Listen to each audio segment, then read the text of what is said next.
America अपने आप को भारत का चाहे कितना ही करीबी दोस्त बता ले या भारत अमेरिका को अपना मित्र बता ले, लेकिन एक बात तय है कि अमेरिका कभी नहीं चाहता कि भारत विकास करे, भारत एक विकसित राष्ट्र बने।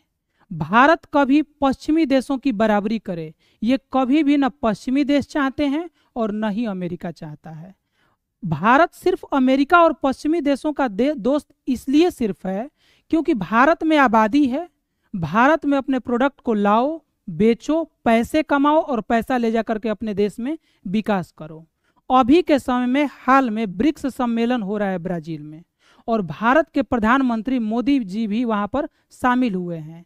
और जैसे ही ब्रिक्स का सम्मेलन ये हो रहा है, उसी समय ट्रंप जो है एक ट्वीट करते हैं अपने ट्रूथ सोशल जो है प्लेटफॉर्म है उस पर, कहते हैं कि जो भी ब्रिक्स के मेंबर है, जाहिर सी बात है भारत भी है, उन पर एडिशनल 10% का टैरिफ लगेगा। इनका कहना है कि जो भी ब्रिक्स के मेंबर है उन पर 10% एक्स्ट्रा हम टैक्स लेंगे। मतलब अगर वे देश हमारे देश में अमेरिका में सामान बेचने आएंगे तो जितना टैक्स देते थे उससे 10% और बढ़ाकर टैक्स लेंगे, क्योंकि वे ब्रिक्स के क्या है, हिस्सा है, ब्रिक्स के मेंबर है। अभी के समय में सभी न्यूज़पेपरों में इस बात को लेकर हेडिंग बनी है कि impose 10% additional tariff, Trump's warns of 10% tariff for anti American BRICS. ये कह रहे हैं कि ब्रिक्स जो है क्या है, एंटी अमेरिका है। अच्छा, एंटी अमेरिका क्यों है भैया? कहें कि ब्रिक्स चाहता है कि हम विकास करें, आगे बढ़े। और एंटी अमेरिका क्यों है? क्योंकि अमेरिका विकास कर लिया है तो चाहता है कि हम पूरी दुनिया पर अकेले राज करें, कोई दूसरा देश मेरे आसपास भी ना हो। इसी कारण से बहुत तरह के जो है कॉन्फ्लिक्ट समय समय पर होते रहते हैं और आपको देखने को मिल जाएंगे। लेकिन अभी के समय में हुआ क्या है और हो क्या रहा है, मैं ये बताता हूँ। भारत के प्रधानमंत्री मोदी जी अपने कार्यकाल के सबसे लंबे विदेश दौरे पर हैं।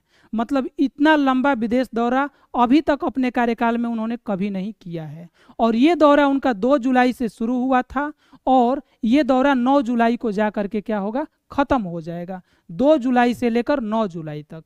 सबसे पहले ये भारत से निकले थे और घाना गए थे। घाना के बाद ये ट्रिनिडाड एंड टोबैको गए थे, जहाँ पर हमने बोला था कि भारतीय मूल की जो है प्रधानमंत्री है जिनका नाम है कमला प्रसाद विशेषर। उसके बाद वहाँ से निकल करके ये अर्जेंटीना गए और वहाँ के बाद अभी में है ब्राज़ील में। ब्राज़ील वही जगह है जहाँ पर अभी के समय में ब्रिक्स का सम्मेलन हो रहा है और प्रधानमंत्री मोदी जी इसमें भाग ले रहे हैं और अपनी स्पीच को दे रहे हैं, चाहे जो भी वहाँ की व्यवस्था है उसके अनुसार काम हो रहा है। ब्राज़ील के बाद ये फाइनली जो है निकलेंगे नामीबिया के लिए और उसके बाद फिर ये भारत 9 जुलाई को आ जाएंगे। सबसे पहले ये जानिए कि ये जो सम्मेलन ब्रिक्स का हो रहा है कहाँ पर हो रहा है? यहाँ पर हो रहा है, ब्राज़ील में हो रहा है, जो कि साउथ अफ्रीका का एक देश है। और पूरी दुनिया में जो है, पूरी दुनिया को 2 भाग में बांट दिया गया। आप देख सकते हैं रेड लाइन से बांटा गया है। इसको बांटा है अमीर देशों ने, पश्चिमी देशों ने। इनका कहना है कि जितने ये पीला कलर, येलो कलर का देश देख रहे हैं ना कवर किया हुआ, ये नॉर्थ रिच देश हैं, उत्तरी धनी देश। और जो ये ऑरेंज कलर नीचे देख रहे हैं, ये जिसमें भारत चाइना भी दिख रहा है, इन सब देशों को कहा जा रहा है कि ये साउथ पुअर देश हैं। और ऐसा नहीं है कि इन देशों को इसलिए बांटा गया कि ये ऊपर उत्तर में है और ये नीचे दक्षिण में है। ऑस्ट्रेलिया को स्पेशली नॉर्थ रिच का पार्ट माना गया है। मतलब ये लोग अपने भाग में लिए हैं ऑस्ट्रेलिया को। इनका कहना है, मतलब साफ है कि ये जो गरीब वाले हैं ये अलग श्रेणी के देश हैं, यहाँ पर स्थिति जो है अच्छी नहीं है, ये अविकसित देश हैं या कुछ देश यहाँ पर विकासशील बने हुए हैं। लेकिन ये जो दुनिया है असली ब्राइट दुनिया है और इन देशों पर खाली क्या करना है, अपने बिजनेस को उठाकर ले जाना है और यहाँ से सेल करना है, मार्केट की तरह यूज करना है, पैसा कमाना है और अपने देश में ला करके क्या कर देना है, खर्च कर देना है। अब हुआ क्या है मैं आपको समझाता हूँ, उससे पहले जानते हैं कि ब्रिक्स क्यों महत्वपूर्ण है। ब्रिक्स में कुल मिलाकर के अभी के समय में 11 देश जो है सदस्य हैं। पहले ये 4 होते थे, ब्राज़ील, रसिया, इंडिया, चाइना। इसकी स्थापना 2006 में हुई थी, लेकिन इसका पहला सम्मेलन 2009 में हुआ था। बाद में साउथ अफ्रीका को जोड़ा गया और उसके बाद एकाएक 6 देशों को और जोड़ लिया गया, Argentina, Egypt, Ethiopia, Iran, Saudi Arab और यूनाइटेड अरब इमारत।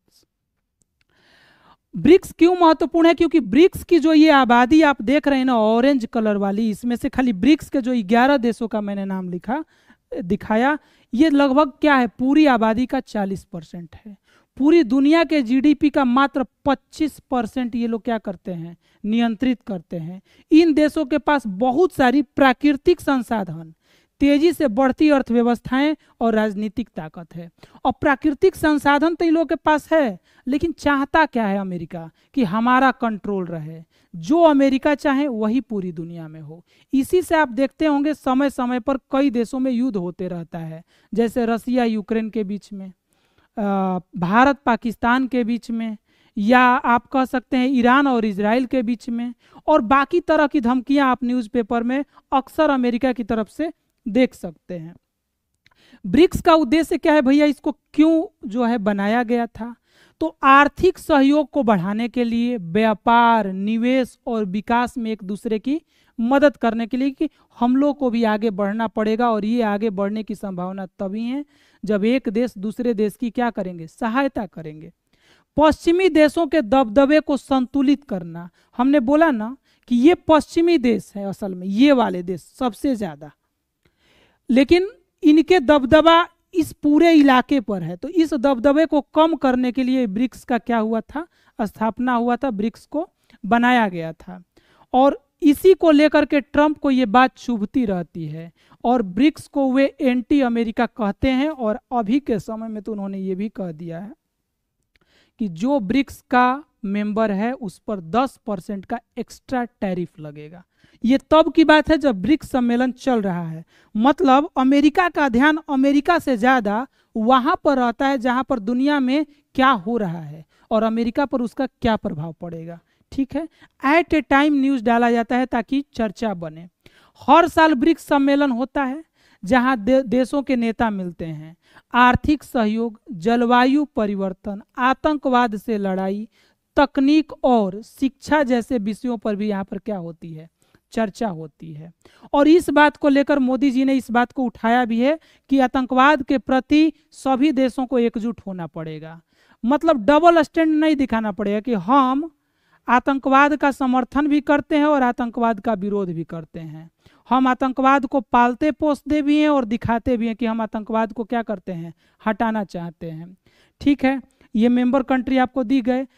मोदी जी जो है इस सम्मेलन में जो 22 अप्रैल को पहलगांव में हमला हुआ था आतंकवादियों के द्वारा, उस बात को भी उठाए थे और उसकी निंदा किए।